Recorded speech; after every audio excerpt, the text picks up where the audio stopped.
Let's talk about now this word Sharia. And Hmm. usually right away I'll mention to people the story. I've had different Jewish rabbis on the show, and I asked them, is there such thing as Jewish Sharia? And they said, yeah, it's a Jewish Sharia. That's the law. That's the law we go by. Then you have the canon law. You have for Christians, the canon law. You got the Ten Commandments.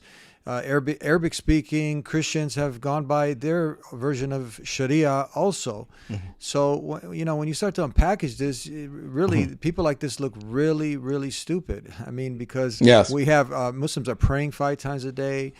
Muslims are giving in charity, smiling at their neighbor, having families, all of this. And you're an expert now in Sharia law. Is that correct? Can you tell us what is the Sharia? Because they try to make it like it's the boogeyman coming to get you. Like we're trying to now just take over, crush the Constitution. Which actually in the Constitution you have you have some.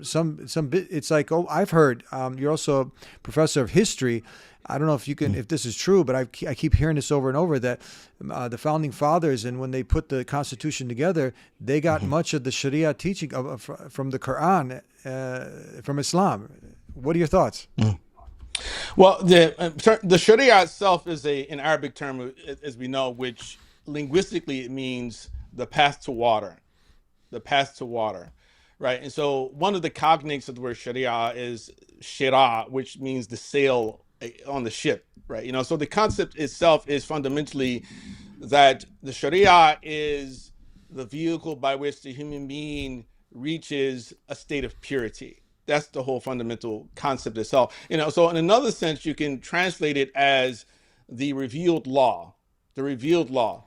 Now, Sharia is not only, or rather, is not synonymous with what we call Islam, right? The Sharia is just simply part of Islam, right?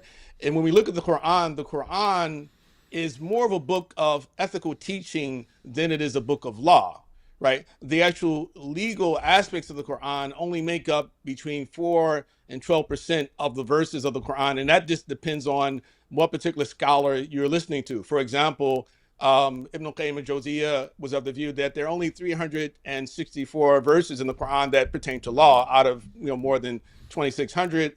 What's that percentage wise? If we go by that, what's the percentage then? Is that like 4%? it No, it's just a little bit more than 4%, Five, but five. like the 100, like 150 verses, like Qadi Abu Bakr ibn Arabi says 150, that's more like 4%. If Okay. I, if my math is correct, right?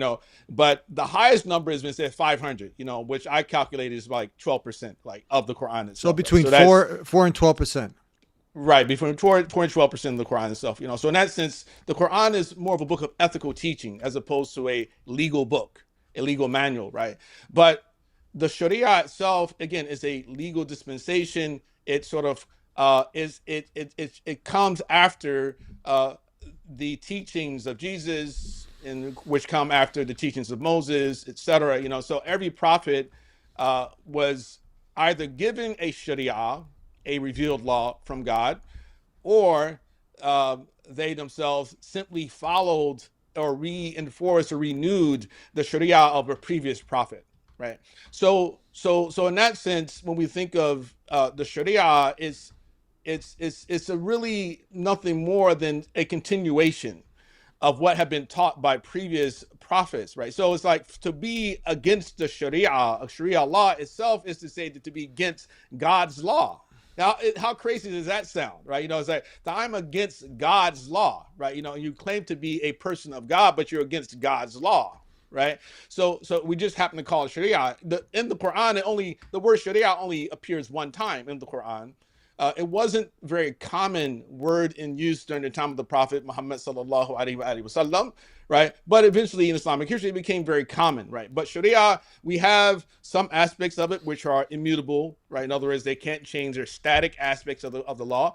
But then there are other aspects which are dynamic, right? In Arabic we call them the thawabit and mutaghayyirat, right? So there some are some fixed and some are they're mutable. Right, but if we were to try to summarize what the Sharia itself represents, we would say that the Sharia represents a list of goals which pertain to certain interests. In other words, that the Sharia it seeks to realize the goal of the protection of faith, of bodily integrity, of sanity, of property, and progeny. And some add of honor, right? So in other words, so anything that interferes or disrupts or undermines faith, bodily integrity in life, sanity, one's family and progeny, and right, one family progeny or honor, then that itself is contrary to the Sharia. Let's point that out, because I think anybody out there who's of sound reason, he would agree with these points, right? So you got the protection of life.